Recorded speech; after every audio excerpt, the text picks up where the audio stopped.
Meus amigos, eu fiz esse vídeo com a intenção de ser um vídeo educativo a respeito das mudanças climáticas mesclada com as Santas Escrituras.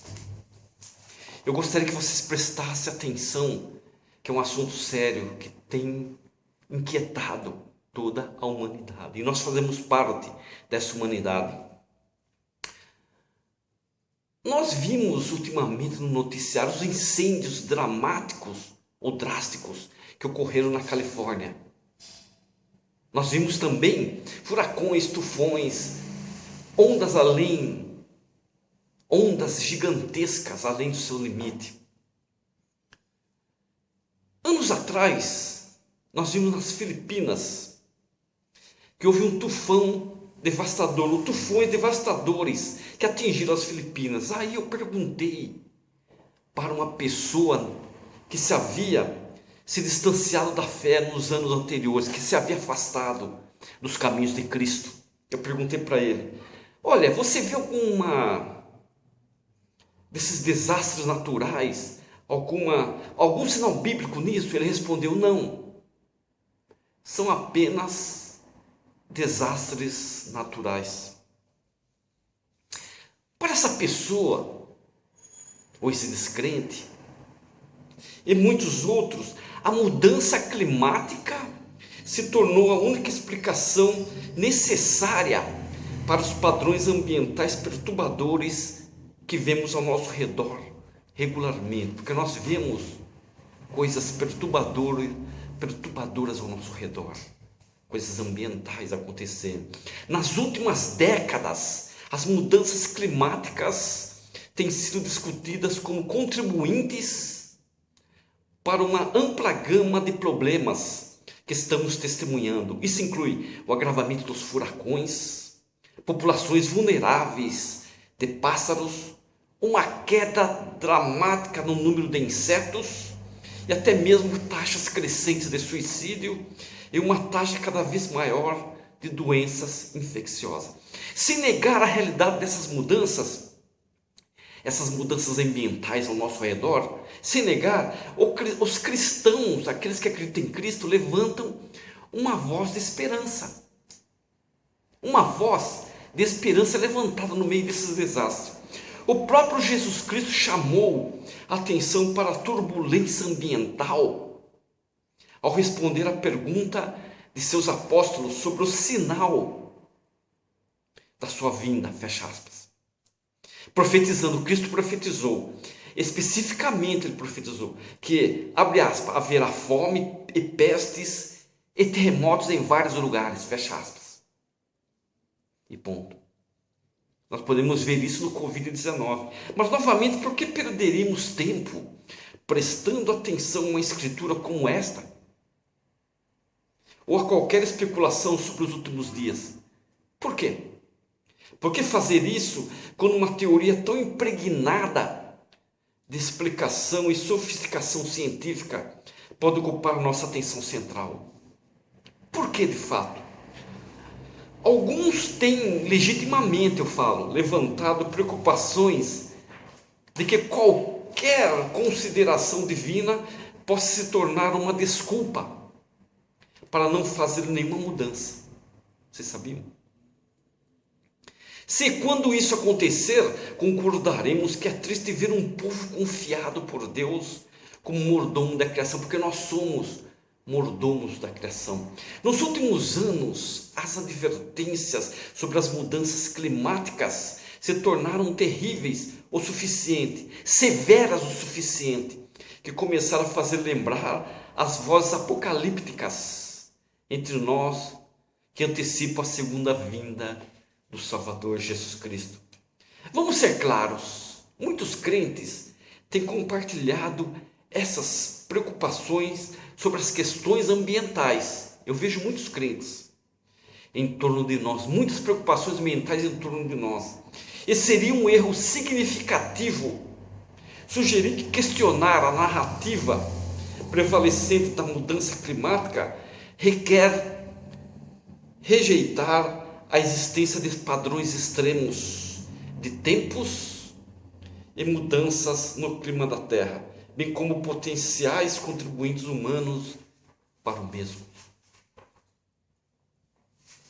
Na verdade, existe referência na própria Bíblia alertando sobre o calor excessivo, esse calor que a gente sente excessivamente, e não apenas na fome no Antigo Egito. Não fala, eu sei que o Velho Testamento fala sobre a fome que ocorreu no Antigo Egito. Na visão apocalíptica, quinta essencial do livro do Apocalipse, desse livro, o antigo apóstolo João imaginou uma maldição derramada sobre a terra, centrada especificamente no sol. Abre aspas. Abre aspas. E foi dado poder para queimar as pessoas com fogo. E o povo foi queimado por intenso, feroz calor, e amaldiçoou o nome de Deus, que tinha autoridade, isso é, poder ou controle, Deus tinha sobre essas pragas.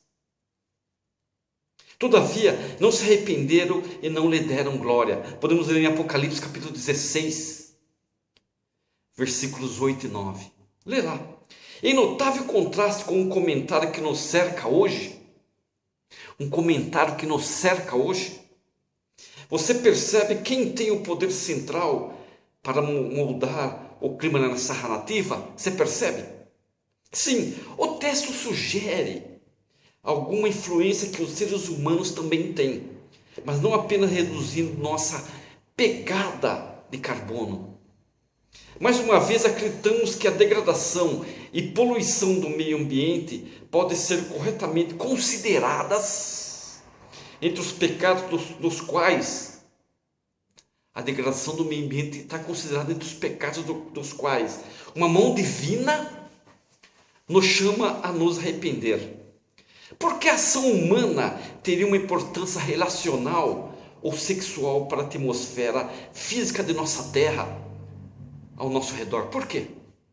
Porque a terra é uma coisa viva e acreditamos, atentas às ações dos habitantes sobre ela, nós temos que estar atentos ao que os seres humanos fazem nessa terra. Tem um texto apócrifo, um texto antigo de Enoque, que Enoque, ele ouve uma voz vinda das entranhas da terra, dizendo o seguinte: ai, a terra falando, ai de mim, a mãe dos homens, estou angustiada, estou cansada por causa da maldade de meus filhos. Quando hei de crescer e ser limpo da imundície que saiu de mim? É uma pergunta que ela faz. Quando meu Criador me santificará para que eu possa descansar? E a justiça por algum tempo habitará em meu rosto? São perguntas que a terra faz. Enoque, ele se comove quando ele ouve o que a terra está falando, e exclama, ou ele clama: ó Senhor, não terás compaixão da terra? Quando a terra descansará? O descanso um dia chegará à mãe terra, mas ainda não. Por enquanto a terra está sofrendo com toda a gama de ações humanas, que são brutais, cruéis, viciosas, desonestas, abusivas. Há muito disso ao nosso redor, nós percebemos isso. E nós percebemos muito que o ser humano degrada muito o ambiente. O que isso custará para nós e para a própria terra? É uma pergunta. Isso nos leva a algumas das muitas referências ao aumento de calor ardente também nas Escrituras.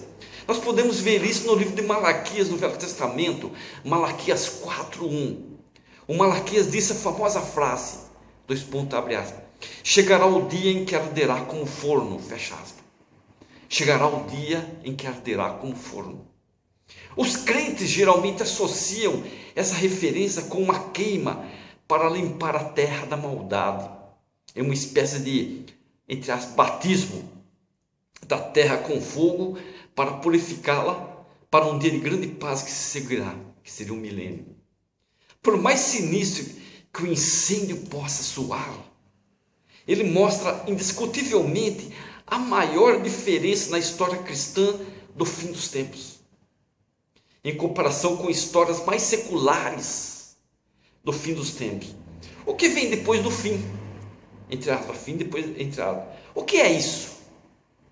Não é o fim da existência humana, não para os cristãos. Pelo contrário, é tudo que destrói a existência humana que os crentes esperam chegar ao fim: a violência, a pobreza, o sofrimento. Os crentes esperam isso.